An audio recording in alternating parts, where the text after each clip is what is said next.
صباحك تفاؤل، صباحك روقان. النهاردة إن شاء الله بإذن الله هنتكلم في حلقة تنمية بشرية عن الطيبة وقوة الطيبة. للأسف معظم الناس فاهمة الطيبة بطريقة سلبية، يقولك إيه، أنت متعرفش بجد أنا طيب وتعذبت قد إيه في الدنيا. أنت متعرفش الطيب، أصل الطيب دلوقتي بيتداس عليه وحاجات كده.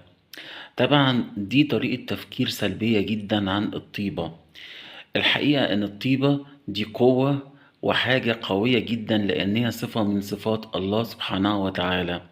فأنت لما أنت تكون طيب معناه إن أنت بتتصف بصفة جميلة من الصفات اللي ربنا سبحانه وتعالى أراد لنا اللي احنا نكون عليها. عشان كده إن الله طيب لا يقبل إلا طيب. ده من ناحية يعني ايه لما نيجي نفكر بالطريقة دي. لما نيجي نفكر بالطريقة العلمية كمان، ان الانسان الطيب هو اصلا بيكون شخص كده متصالح مع نفسه، ما عندوش مشاكل نفسية، بيعامل الناس كلها بطريقة كويسة. حتى لو الناس دي كانوا ناس مش كويسين او كده، هو بيعاملهم اوريدي باخلاقه او بطريقته هو. لكن في نفس الوقت بيتعلم انه ياخد حدود، ان يحط حدود، ان محدش يجي عليه او او حد يقلل منه او كده. بس في حاجة ان الناس مش قادرة تفهم، ان في فرق ما بين الطيبة ونقص الخبرة في الحياة او السذاجة. الطيبة مش معناها ان انت تبقى ساذج، او ان حد يستغلك مثلا، او انت يكون عندك نقص خبرة في الحياة. لا، نقص الخبرة في الحياة حاجة والطيبة حاجة تانية جدا. بدليل ان كل الناس اللي هما دايما بتلاقي دايما لما بيكون في حد يعني بيحصل له توفيق في حياته، بتلاقيه طيب او عامل حياة ايجابية. العكس بقى، عكس الطيبة الخبث. عمرك شفت قبل كده ناس مكارة، ناس خبيثة، ناس بتقعد تنكر مثلا عشان توصل مثلا لشغلانة معينة؟ عارفين اللي هما بيسموهم ايه؟ بيسموهم بيشغلوا عقلهم على الناس وكده. تأكد صدقني ان الناس اللي طاقتها كده دي ناس بتتعذب في الدنيا قبل الآخرة.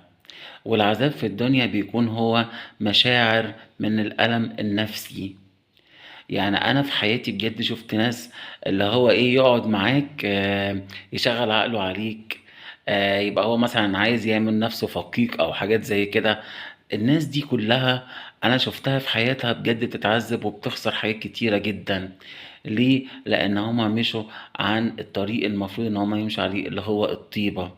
الانسان الطيب هو انسان حنون، هو انسان محب، هو انسان متسامح، هو إنسان عنده تصالح مع النفس.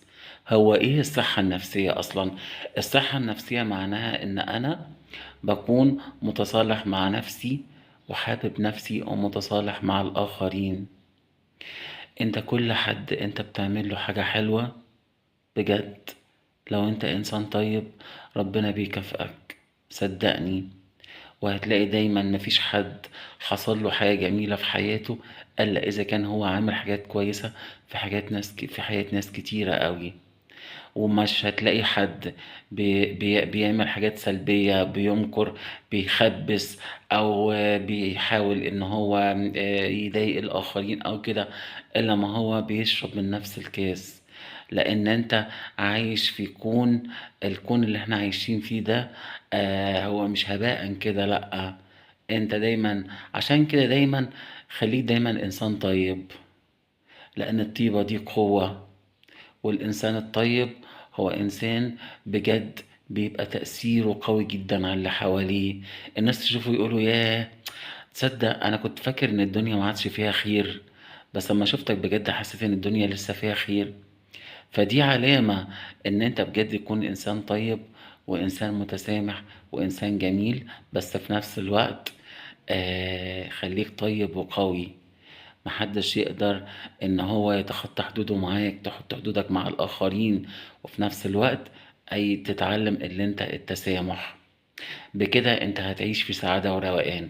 كانوا بيعملوا تجربة على الناس اللي هم عايشين حياة سعيدة، فجابوهم والناس اللي عايشين حياة تعيسة وكبار السن وكده، وأمراض وعندهم أمراض وكده، لقوا إن الناس اللي كانوا بيعيشوا حياة سعيدة وكانوا صحتهم كويسة ومشاعرهم جميلة وكده، وبيكبروا ما عندهمش أي مشاكل نفسية أو جسدية أو كده، هو اللي بيقولك إن إحنا دايما عايشين بالطيبة، وإن إحنا بنعامل نفسنا وبنعامل اللي حوالينا بطريقة جميلة.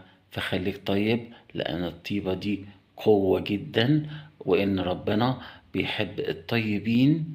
فدايما خليك طيب، وتأكد دايما إن أي حاجة أنت بتعملها بتجيلك على هيئة مكافآت، لو مش من نفس الأشخاص بتيجي من أشخاص تانيين. من قلبي بجد بتمنى لك كل السعادة وكل الجمال والنقاء والطيبة والقلب الجميل اللي بيشوف كل حاجة جميلة كده، القلب اللي مليان حب، مليان تسامح، مليان طيبة. وكل لحظة وانت طيب، رمضان كريم عليك. نسيت اقول لك ما تنساش اللايك والسبسكرايب والشير، ها، عشان نقدر ننشر الحاجات الجميلة ما بين الناس.